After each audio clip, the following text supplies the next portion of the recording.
റോയ്ചായ കോൺഗ്രസിന്റെ വിശ്വാസ സംരക്ഷണ യാത്രയുടെ ഒരു മേഖലയുടെ ക്യാപ്റ്റനായ കെ മുരളീധരൻ അവസാന പരിപാടിയിൽ പങ്കെടുക്കാതെ മാറി നിൽക്കുന്നത് അതൃപ്തി അല്ലാതെ വേറെന്താണ്?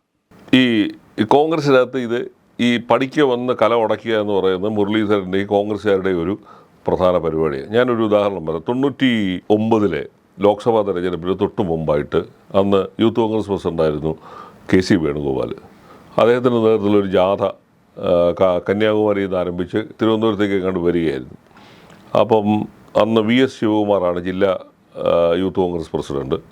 ഈ ജാഥയിൽ ഈ കേരള തമിഴ്നാട് ബോർഡറിൽ വെച്ചിട്ട് ഈ ജാഥ അംഗങ്ങൾ തമ്മിൽ, അത് അന്നത്തെ ഗ്രൂപ്പ് വഴക്ക് മൂത്തിരിക്കുന്ന ഒരു സമയമാണ്. ജാഥ അംഗങ്ങൾ തമ്മിൽ അടി ബഹളം, ഈ കേന്ദ്ര നിരീക്ഷകരായിട്ടുള്ളവർക്കുള്ള അടിയും കിട്ടി.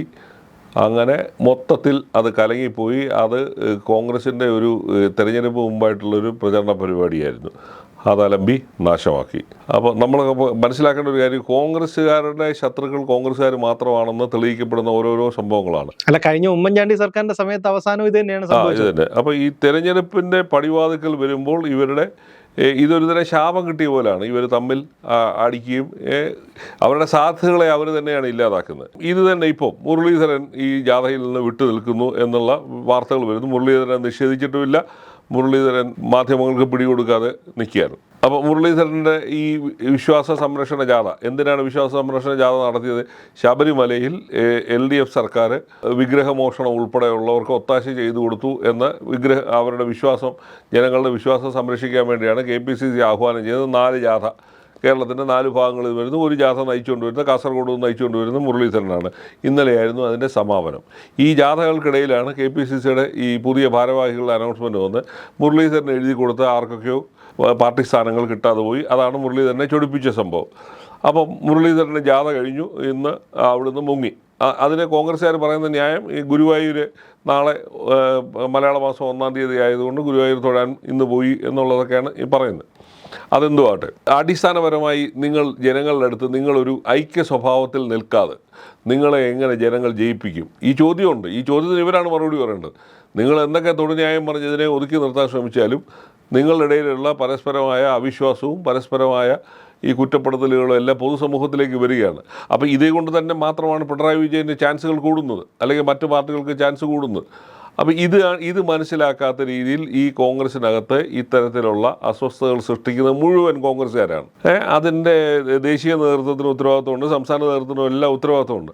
അതിന് അത്തരം ചോദ്യങ്ങൾ ചോദിക്കുമ്പോൾ നിങ്ങൾ മാധ്യമങ്ങളോട് തട്ടിക്കയറിയിട്ടോ, ഇന്ന് VD സതീശൻ മാധ്യമങ്ങളോട് തട്ടിക്കയറുകയോ ഞാൻ ആ ചോദ്യത്തിന് മറുപടി പറയില്ല എന്നൊക്കെ പറഞ്ഞു. അതിനാരാണ് ഇങ്ങനൊരു സിറ്റുവേഷൻ ക്രിയേറ്റ് ചെയ്തത്? ആരാണ്? കേരളത്തിലെ മാധ്യമങ്ങളൊന്നും അല്ലല്ലോ. നിങ്ങൾക്ക് സൗകര്യമുണ്ടെങ്കിൽ നിങ്ങൾക്ക് ചോദ്യത്തിന് മറുപടി പറയാം. അത് നിങ്ങളുടെ അവകാശമാണ്. അതിനകത്തൊന്നും ആർക്കും ചോദ്യം ചെയ്യാൻ അവകാശമൊന്നുമില്ല. പക്ഷേ അസ്വസ്ഥകരമായ സിറ്റുവേഷൻസ് ക്രിയേറ്റ് ചെയ്യുന്നത് VD സതീശൻ ചോദ്യത്തിന് മറുപടി പറയുമായിരിക്കും. അത് അദ്ദേഹത്തിൻ്റെ സ്വാതന്ത്ര്യത്തിൽപ്പെട്ട കാര്യമാണ്. പക്ഷേ ഇത്തരം അസ്വസ്ഥകരമായ സാഹചര്യങ്ങൾ സൃഷ്ടിക്കുമ്പോൾ ന്യായമായ രീതിയിൽ മാധ്യമങ്ങൾ ചോദിക്കും, മറുപടി പറയാതിരിക്കും. അത് നിങ്ങളുടെ അവകാശം. പക്ഷേ ഇതാരാണ് ക്രിയേറ്റ് ചെയ്യുന്നത്? കേരളത്തിലെ കോൺഗ്രസ്സുകാരാണ്. അതിനകത്ത് എല്ലാവർക്കും ഇത് സാധാരണ പ്രവർത്തകരല്ല. സാധാരണ പ്രവർത്തകർ തെരുവിൽ കിടന്ന് അടി വാങ്ങിച്ചുകൊണ്ടിരിക്കുകയാണ്. അവൻ്റെ കണ്ണ് നഷ്ടപ്പെടുന്നു, അവൻ്റെ ചെവിയുടെ കേൾവി നഷ്ടപ്പെടുന്നു, അവൻ്റെ ആരോഗ്യം നഷ്ടപ്പെടുന്നു. ഇത്തരത്തിൽ പാവങ്ങളായ കോൺഗ്രസ്സുകാർ തെരുവിൽ കിടന്ന് കേരള പോലീസിൻ്റെ അടി വാങ്ങിച്ചുകൊണ്ടിരിക്കുമ്പോഴാണ് ഈ നേതാക്കന്മാർ സൗന്ദര്യപ്പണക്കവും മറ്റേ തൊഴുത്തിൽ കുത്തും നടത്തി ഇവിടെ ഈ പണി ചെയ്തുകൊണ്ടിരിക്കുന്നത്. അപ്പോൾ ഇവരെന്താണ്, ജനങ്ങൾ ഇനിയും ഇവരെ ശിക്ഷിക്കുന്ന തരത്തിലേക്കാണ്, ശിക്ഷയ്ക്കുന്ന തരത്തിലേക്കാണ് ഇവർ പോകുന്നത്. അപ്പോൾ ഇവർക്ക് ആരോടും ഒരു ബാധ്യതയില്ല. സ്വന്തം കാര്യം ചിന്താഭാവമെന്നുള്ളതല്ലാതെ ഇവർക്ക് യാതൊരു ഉത്തരവാദിത്വവും പൊതുസമൂഹത്തോടും ഇല്ല, സ്വന്തം പാർട്ടിയോടും ഇല്ല. സ്ഥാനങ്ങൾ വേണം, ശിങ്കിടികൾക്ക് സ്ഥാനം വേണം. ഇതിനപ്പുറത്തേക്ക് ഇവർക്കൊന്നും യാതൊരു ചിന്തയില്ല എന്നുള്ളതാണ് ഇത്. ഈ പാർട്ടിക്ക് അതൊരു അച്ചടക്കം കൊണ്ടുവരണമെന്ന് ആർക്കാണ് താല്പര്യമുള്ളത്? മുരളീധരന്റെ കാര്യം നോക്കുകയാണെങ്കിൽ എനിക്ക് തോന്നുന്നു പുള്ളിയുടെ ശിങ്കിടികൾക്ക് സ്ഥാനം കിട്ടിയില്ല എന്നുള്ളത് മാത്രമായിരിക്കില്ല. തൃശ്ശൂർ മുൻ DCC പ്രസിഡന്റ് ആയിരുന്ന ജോസ് വള്ളൂരിന് ഒരു സ്ഥാനം കൊടുത്തു. അതുകൂടി പുള്ളിയെ വല്ലാതെ രീതിയിൽ ഹർട്ട് ചെയ്തിരിക്കും. കാരണം തൃശ്ശൂരിലെ തോൽവിയിൽ മുരളീധരൻ ഏറ്റവും കൂടുതൽ പ്രതിസ്ഥാനത്ത് നിർത്തിയത് ജോസ് വള്ളൂരിന്. അല്ല, ഈ കോൺഗ്രസിൻ്റെ അകത്തെ ഒരു സംസ്കാരം എന്ന് പറയുന്നത് പണ്ട് മുതൽ, ഇത് ജവഹർലാൽ നെഹ്റുവിൻ്റെ ഒക്കെ കാലം മുതലുള്ളതാണ്. നിങ്ങൾക്ക് താല്പര്യമില്ലാത്തവരെ വെട്ടി ഒതുക്കുക, അവരെ പാർട്ടിയിൽ വെട്ടി അരിഞ്ഞ് മൂലക്കിടുക എന്നൊക്കെ ഉള്ളത് കോൺഗ്രസിൻ്റെ ഒരു പ്രഖ്യാപിത സംസ്കാരമാണ്. കേരളത്തിൽ അത് വളരെ കൂടുതലുമാണ്. അതായത് നിങ്ങളുടെ എതിരാളിയെ എങ്ങനെ നിങ്ങൾ പ്രവർത്തിച്ച് നിങ്ങൾ കൂടുതൽ ഉന്നത പദവികളിലേക്ക് എത്തുന്നതിന് വരെ എതിരാളിയുടെ കാലെ പിടിച്ച് വലിച്ച് താഴെ ഇടുക, അവനെ തകർക്കുക, ഇതാണ് സെറ്റ് അജണ്ട എന്ന് പറയുന്നത്. അതിനപ്പുറത്തേക്ക് ഇവർക്കൊരു കാര്യം ആലോചിക്കുക. ശിങ്കിടികളെ നിർത്തുന്നതിനോടൊപ്പം തന്നെ അപ്പുറത്ത് നിൽക്കുന്നവനെ കൂടെ വെട്ടി വീഴ്ത്തുക എന്നുള്ളതാണ് പണി. ഇപ്പോൾ ഈ നിയമനങ്ങളിൽ എല്ലാ കാലത്തും സംഭവിക്കുന്നതാണ്.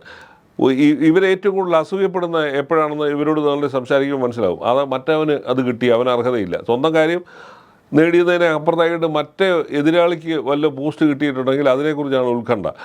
ഇപ്പോൾ മുരളീധരനെ പോലെ ഒരു ഉന്നത സ്ഥാനത്ത് നിൽക്കുന്നതാണ്, പാർട്ടിയുടെ ഹൈറാർക്കിയിൽ ഏറ്റവും ടോപ്പ് പോസ്റ്റിൽ നിൽക്കുന്നതാണ്. രാഷ്ട്രീയകാര്യ സമിതിയിലും മുൻ KPC പ്രസിഡന്റ് എന്നുള്ളതിൽ കോൺഗ്രസിനകത്ത് വലിയൊരു അംഗീകാരമുണ്ട്. കരുണാകരൻ്റെ മകൻ എന്നുള്ളതിനെക്കാട്ടിലും മുരളീധരൻ്റെ ഒരു നേതാവ് എന്നുള്ള നിലയിൽ വലിയ അംഗീകാരമുള്ള ഒരാളാണ്. കേരളത്തിൽ എന്താ പറയുക, മതേതര സ്വഭാവമുള്ള കോൺഗ്രസ് നേതാക്കളിൽ ഏറ്റവും മുൻപന്തിയിലാണ് മുരളീധരൻ.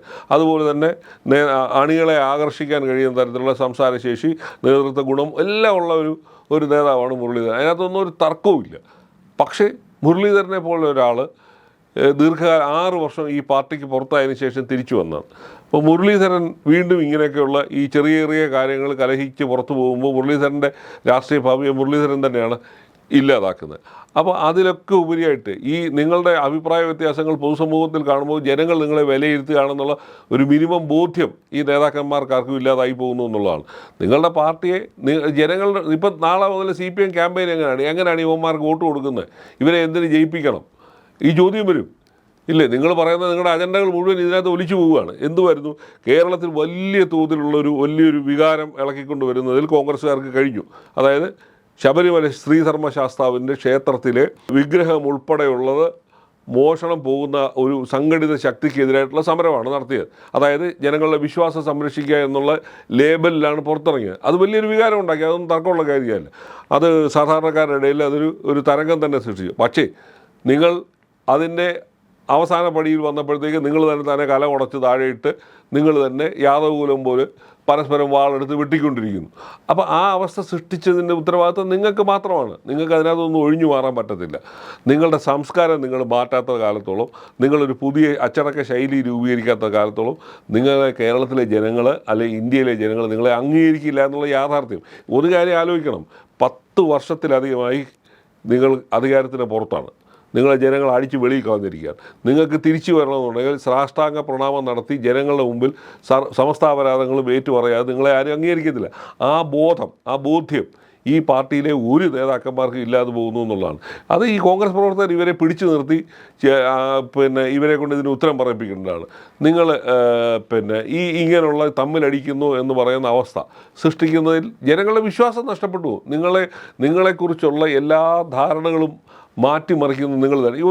ഒരു മാസം മുമ്പോ മറ്റാന്ന് തോന്നുന്നു, അടൂർ വെച്ച് ഈ മലങ്കര കത്തോലിക്ക സഭയുടെ ഒരു മീറ്റിങ്ങിനകത്ത് വെച്ചിട്ട് ഈ കർദിനാൾ മാർ ക്ലെമീസ് VD സതീശൻ ഉൾപ്പെടെയുള്ള കോൺഗ്രസ് നേതാക്കന്മാരോട് നിരന്നിരിക്കുമ്പോൾ ആ ബിഷപ്പ് പറഞ്ഞത്, നിങ്ങളുടെ സാധ്യതകൾ ഇല്ലാതാക്കുന്ന ഇനിയെങ്കിലും നിങ്ങൾ മര്യാദയ്ക്ക് കേരളത്തിലെ ജനങ്ങളുടെ മുമ്പിൽ നിങ്ങൾ ഐക്യത്തിൽ നിന്നില്ലെങ്കിൽ നിങ്ങളുടെ സാധ്യതകൾ വീണ്ടും ഇല്ലാതാവും എന്ന് ഇവരുടെ എല്ലാം മുഖത്ത് നോക്കി പറഞ്ഞു. അപ്പോൾ പൊതുസമൂഹത്തിൽപ്പെട്ടവർ നിങ്ങളോട് ഇത് പറയുമ്പോൾ പോലും നിങ്ങളത് മുഖവിലയ്ക്ക് എടുക്കാതെ നിങ്ങൾ ഇതേപോലെ എൻ്റെ ശിങ്കിടിയെ വെച്ചില്ല, എൻ്റെ ശിങ്കിടിക്ക് മറ്റേ സ്ഥാനം കൊടുത്തില്ല, മറിച്ചത് കൊടുത്തില്ല.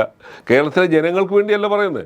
നിങ്ങൾ കേരളത്തിലെ ജനങ്ങളുടെ വിശ്വാസം സംരക്ഷിക്കാൻ ഇറങ്ങിയിട്ടാണോ ചിങ്കിടിക്ക് സീറ്റ് കൊടുത്തില്ല എന്ന് പറഞ്ഞ് നിങ്ങൾ അടിപിടി ഉണ്ടാക്കാൻ പോകും? അപ്പോൾ അതുകൊണ്ട് നിങ്ങളുടെ സാധ്യതകളെ ഇല്ലാതാക്കുകയും നിങ്ങളെ പൊതുജനം പരിഹസിക്കുകയും ചെയ്യുന്നതിൻ്റെ ഒരു കാരണം ഇതാണ്. ഒരു ജനകീയ ഇഷ്യൂ സംസാരിച്ച് അതിൻ്റെ ആളെ കൂട്ടി അവരെ ബോധവൽക്കരിക്കേണ്ട നേരത്താണ് ഈ തരത്തിലേക്ക് പോകുന്നത്. അത് തന്നെയാണ് അതിൻ്റെയൊക്കെ പ്രധാന കാരണം.